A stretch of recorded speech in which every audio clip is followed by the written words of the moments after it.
last year when the highly addictive and slightly broken Diablo 3 fell into our laps, and myself and my co-workers Edmund Tran, Dan Capini, and Randolph Ramsey got stuck into the demon-riddled world in a really big way. Since I spent last week telling you what co-op games are worth playing, I figured this week I'd tell you how to be an awesome co-op companion, or at least how to find the best way to put up with everybody else if you're throwing dozens of hours into a game.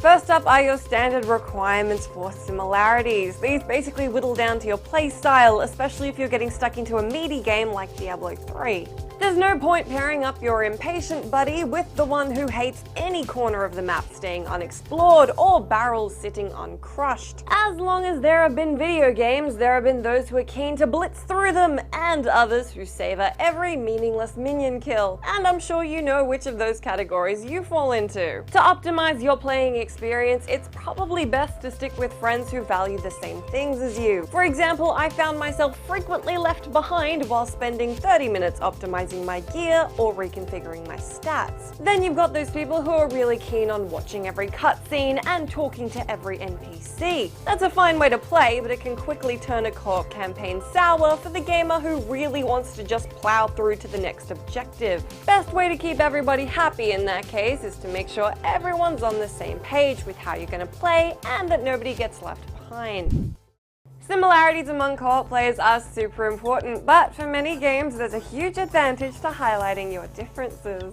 Games like Trine demand that each player embody a totally different hero. Then there's Left 4 Dead 2, where players can differentiate themselves by their weapon choice. Having someone rock the shotgun ensures they can make short work of any close zombie encounters, while the rest pick them off at range. Torchlight and Diablo don't have these same restrictions, but it sure does make for a more interesting group if you don't have 4 witch doctors. For my Diablo 3 playthrough, I had my heart set on a dual blade wielding monk, and fortunately everybody else found an affinity for a different class. If you and a bunch of friends are taking on a Team Fortress 2 map, you'll probably have more luck winning with a diverse array of skill sets, as opposed to just being a gang of pyros, although that would be freaking awesome.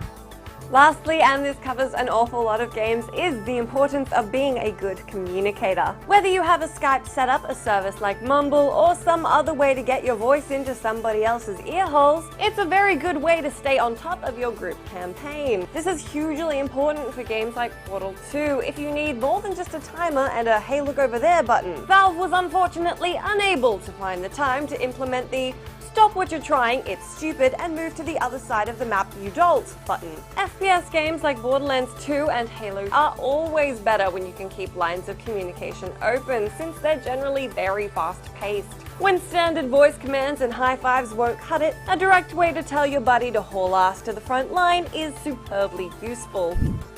Let me know in the comments what you reckon the most important rule is for being a good co-op gamer, and I will catch you next week.